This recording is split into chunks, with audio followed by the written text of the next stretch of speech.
জুলাইয়ের আগে বাংলাদেশটা কেমন ছিল, আজকের এই আঙ্গিনাটা যেমন জুলাইয়ের আগে বাংলাদেশটাই তেমন ছিল। ছোট ছোট রক্তার খাড়ি খাড়ি লাশে ভরা ছিল বাংলাদেশ। অসংখ্য মায়ের বুক খালি করা হয়েছে, মা বাবার সামনে থেকে ঝাপটা দিয়ে তাদের তরচাদা সন্তানকে তুলে নেওয়া হয়েছে। সেই সন্তান আর মা বাবার কাছে জীবিত ফিরে আসে নাই। কারো লাশ ফিরে এসেছে, আর কারো লাশের অপেক্ষায় এখনো তাদের মা বাবা আছে। তারা এতটুকু সান্ত্বনা পেতে পারতেন যে আমার সন্তানের লাশটাও অমুক জায়গায় আছে, তাও তারা জানেন না। এই স্মৃতিগুলো যারা ভুলে যায়, মানুষের এই ত্যাগ এবং অবদানকে যারা ভুলে যায়, মানবতার খাতায় তাদের নাম থাকা উচিত নয়।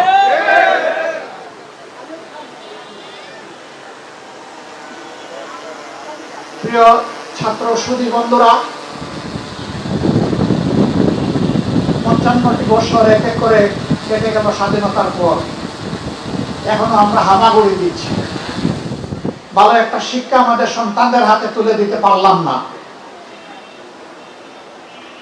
একটা সুশৃঙ্খল শান্তিপূর্ণ সমাজ এবং নিরাপত্তা আমরা জনগণকে দিতে পারলাম না। একটা টেকসই অর্থনীতি আমরা গড়ে তুলতে পারলাম না। রাষ্ট্রীয় কোনো প্রতিষ্ঠানকে আমরা মর্যাদায় অধিষ্ঠিত করতে পারলাম না। গরিব দুঃখী মেহনতি মানুষের কপালের ঘামের ফুটা আমরা দূর করতে পারলাম না। হাহাকার ক্লিষ্ট শ্রমিক সমাজের ন্যায্য পাওনাটা আমরা নিশ্চিত করতে পারলাম না। তাহলে আমরা পারলামটা কি? আমরা পেরেছি কানাডায় বেগমপাড়া গড়ে তুলতে পেরেছি। আমরা পেরেছি একদল লোক বাংলাদেশের অর্থ সম্পদ লুট করে সিঙ্গাপুরে বহুতল ভবন গড়ে তুলতে পেরেছে। এই টাকা দুবাইতে ট্রান্সফার করা হয়েছে, চিলিতে ট্রান্সফার করা হয়েছে, ব্রিটেনে এক মন্ত্রী শুধু 750 বাড়ি। কত বড় জমিদার!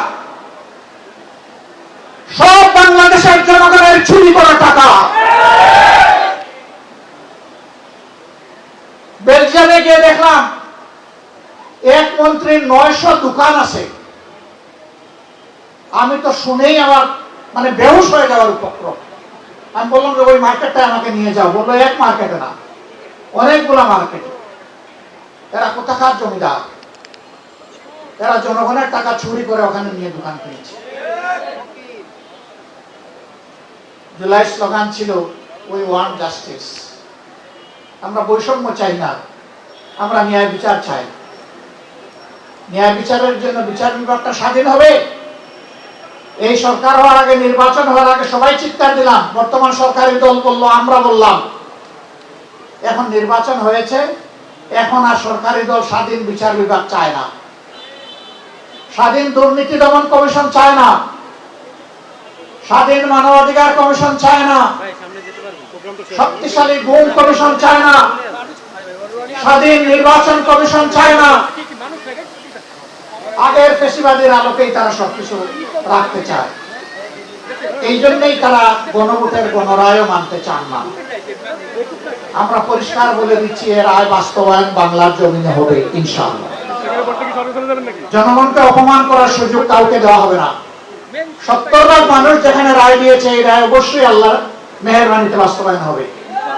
আমরা লড়াই করব সংসদের ভিতরে, আমরা লড়াই করব রাজপথে। দাবি যদি সংসদে আদায় হয় আলহামদুলিল্লাহ, যদি না হয় তাহলে রাজপথেই লড়াই করে, আন্দোলন করে সেই দাবি আদায়ে বাধ্য করা হবে। কোনো ছাড় নাই, এক সুতাও ছাড় নাই, কোনো থানাই পানাই মানব না। অনেক লোক টোপ আমাদেরকে দেওয়া হয়েছে, সবগুলো আমরা ঘৃণা করে প্রত্যাখ্যান করেছি। আমরা বলে দিয়েছি জনগণের সাথে আমরা বেইমানি করব না, জনগণের রায়কে অপমান করব না। আর যদি গণভোটের রায় ব্যর্থ হয়, জনগণ নির্বাচনী এবং গণতান্ত্রিক প্রতিষ্ঠানের উপর আস্থা হারাবে, জনগণ ধিক্কার দেবে। সেই ধিক্কারের পাত্র বিরোধী দল বনতে চায় না।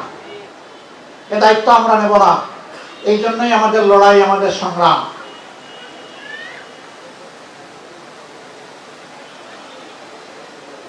এখন অনেকেই বিভিন্ন ধরনের কথা বলেন স্বৈরশাসকের ভাষা, তাদের চেলা চামুন্ডরা কথা বলে, বট বাহিনীরা মানুষের ইজ্জত নিয়ে খেলা করে। আবার সেই ফেসিবাদ, বিশ্ববিদ্যালয়গুলোতে আর গণরুম হবে না বন্ধুগণ, এই সুযোগ আর দেওয়া হবে না। গণরুম গ্যাস রুমের কভার হয়ে গেছে 24-এ, এটা আর ফিরে আসবে না। এখন যদি কেউ ফিরিয়ে আনতে চায় তাহলে তাদেরকেই ফিরিয়ে দেওয়া হবে ইনশাআল্লাহ। এটা কোনো বিশ্ববিদ্যালয় আর হবে না। এখনো বিশ্ববিদ্যালয়ের রাজনৈতিক অপচর্চার কবল থেকে মুক্ত হয়নি। রাজনৈতিক বিবেচনায় অনেক জায়গায় অনেক কিছু করা হচ্ছে। আমরা চুপচাপ আছি মনে করবেন না আমরা ঘুমিয়ে গেছি। সমুদ্রে যখন নিম্নচাপ তৈরি হয় তখন তার অনিবার্য ফসল হচ্ছে পরবর্তী একটা ঘূর্ণিঝড়।